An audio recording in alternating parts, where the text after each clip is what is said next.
in Friuli a Castions di strada, e poi l'anno 1750, qui si vede un prolungamento che sembra il 59, ma probabilmente si è trattato di un restauro sbagliato, perché il Fra Felice è morto nel 1758, quindi non può essere 59. E come vedete si tratta di uno strappo che è stata incorniciata nella casa di chi ha fatto lo strappo, e quindi non la vediamo nel suo luogo originario.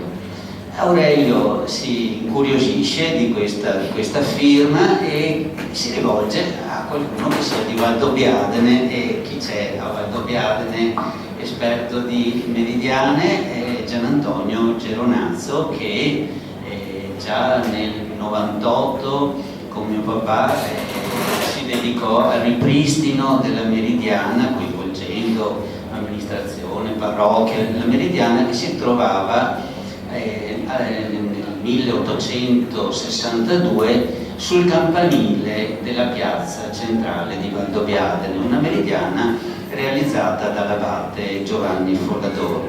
E da quel momento Gian Antonio Geronazzo ha sempre tenuto alto il nome di questo abate Follador, con numerosissime iniziative. Lui era presidente della comunità montana all'epoca, e all'epoca invitò tutti gli gnomonisti che conosceva a individuare le meridiane nella pedemontana, e fu pubblicato un libro su questo. Ma in 25 anni poi ne ha fatte tantissime di iniziative, coinvolgendo noi gnomonisti, fino a arrivare, voi siete venuti al 21° seminario di gnomonica proprio lì a Valdobbiadene, fino a realizzare quest'anno, il 23 marzo, quindi da pochissimo tempo, una sala della biblioteca di Valdobbiadene, tutta dedicata alla gnomonica e all'abate Giovanni Follador. Quindi nella biblioteca civica di Valdobbiadene c'è una sala particolarmente dedicata alla gnomonica, dove sono raccolte le donazioni di due gnomonisti deceduti, e dove ci sono numerosi strumenti anche antichi, diciamo antichi fino a un certo momento, ma diciamo di 100 anni fa anche, strumenti perché questa sala possa essere anche visitata da scolaresche e diventi luogo di didattica della gnomonica.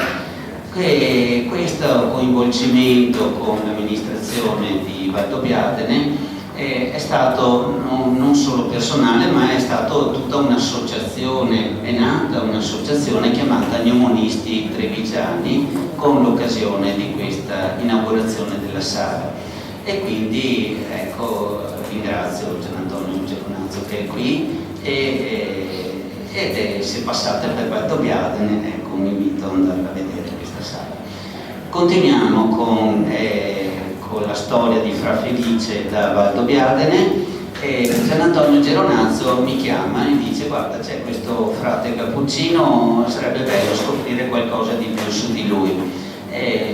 Prendo al volo l'invito e cerchiamo di vedere altre meridiane realizzate da questo frate. Qui mi aiuta Giuseppe De Donà con il programma appunto Sandaias Atlas, cercando Fra Felice da Valdobbiadene, e salta fuori quest'altra meridiana. Questa si trova a Tiene, nel convento dei Cappuccini. È datata, anche se qui nella foto non si riesce quasi a leggere più la data qua su, e anche questa firmata Fra Felice da Valdobbiadene. Anche qui nella foto non si vede quasi più niente, ma quando era stata descritta nell'opuscolo che c'è lì al convento, si vedeva ancora bene la firma e anche la data, 1737.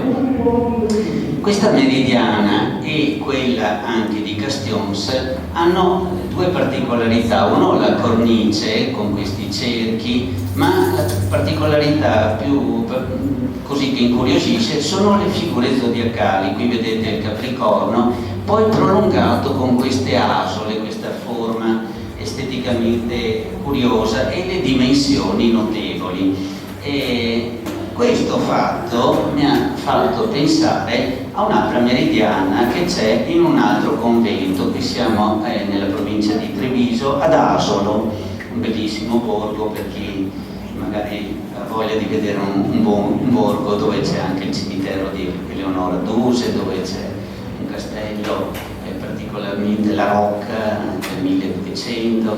Ecco, sul convento dei Cappuccini di Asolo c'era questa meridiana priva di autore, una meridiana probabilmente del Settecento, ma senza data, senza autore.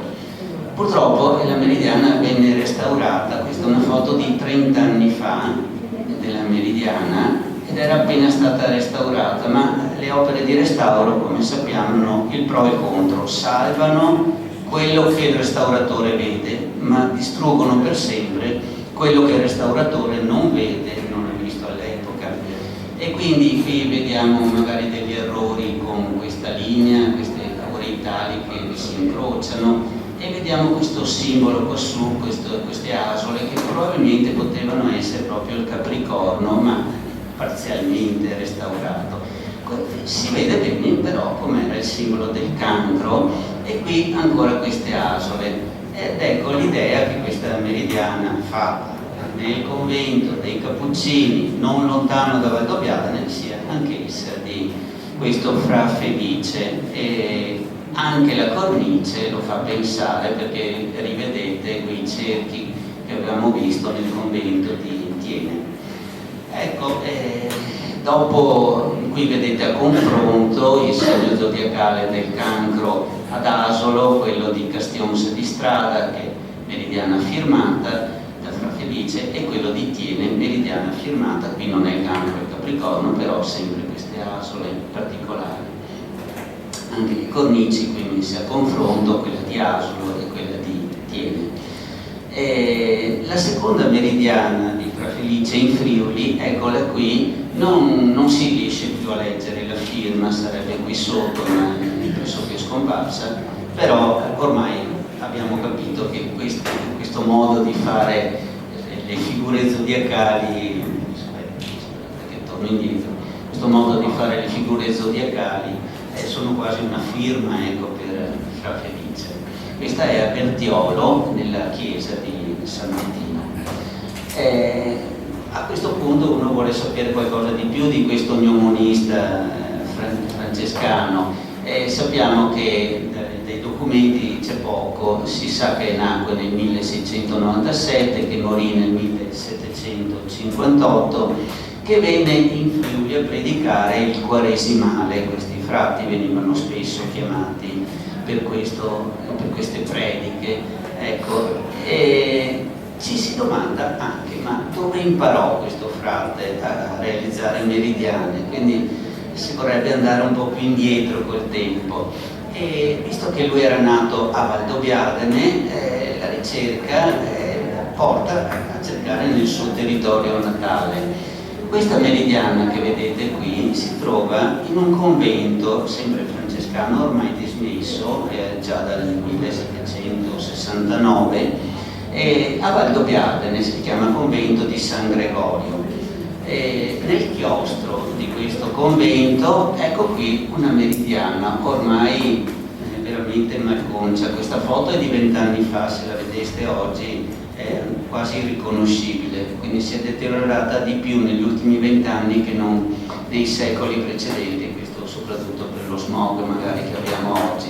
Fatto sta che si legge l'anno 1696 e si vedono delle figure esteticamente che ricordano quelle di Fra Felice, e però si intravede un grande segno zodiacale del cancro. È quasi scomparso, e la foto è di 20 anni fa, ancora meno si vede, e questo fa pensare che qui potesse essere vissuto il maestro di Fra Felice.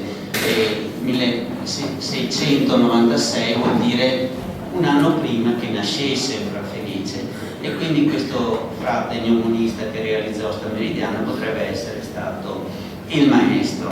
E se poi cerchiamo di andare ancora più indietro, troviamo di nuovo ad Asolo, nel convento dei Cappuccini di Asolo, quest'altra meridiana ancora più antica, 1642. Anche questa ha subito dei restauri, però l'anno qui, almeno l'anno, si è salvato. Non si sa l'autore, un francescano, un cappuccino, ma non si sa chi sia. E uno vorrebbe trovare un filo conduttore di questi gnomonisti, andare sempre più indietro e cercare se c'è un filo appunto che li colleghi. E il cuore del Veneto per la gnomonica, qual è la città del Veneto, capoluogo della gnomonica? Padova, dove nel 600 Galileo Galilei insegnò gnomonica, come ci è ora del pranzo.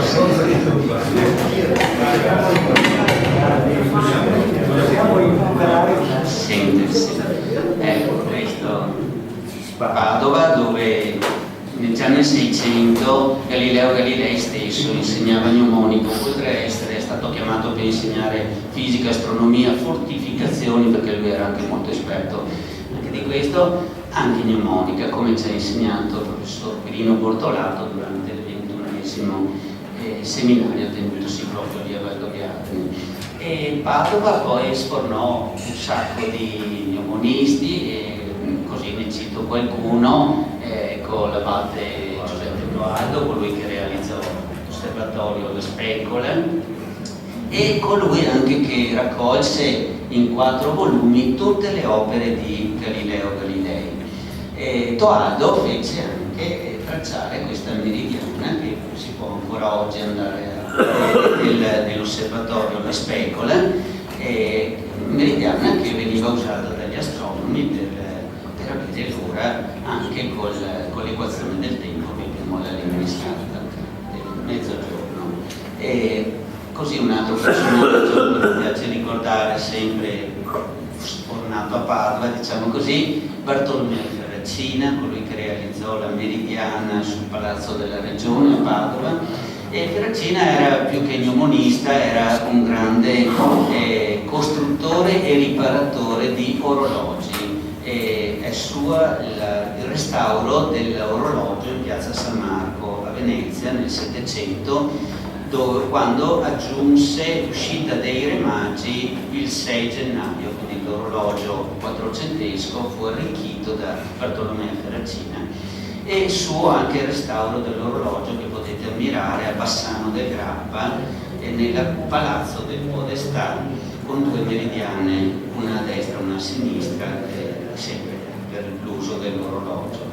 Ecco, e un ultimo personaggio, sempre sfornato a Padova, è proprio l'abate Folladò. Siamo partiti con lui e il cerchio si chiude con lui. Ecco, questo abate che pubblicò più testi 2 testi di gnomonica e che usava già nel metà 800 il metodo analitico, preferendolo al metodo grafico, con calcoli a 6 cifre significative. Era una calcolatrice vivente questo abate Folladò, e aveva realizzato sul campanile della sua città questa meridiana che vedete qui. Non riusciamo a cogliere le linee, ne vedete 2, questa più antica, 20 anni prima, e questa invece fatta proprio nel 1862, poco prima di morire, per dimostrare la precisione millimetrica del suo metodo analitico. Qui ho cercato di ricostruire come con ogni probabilità erano i grafici delle sue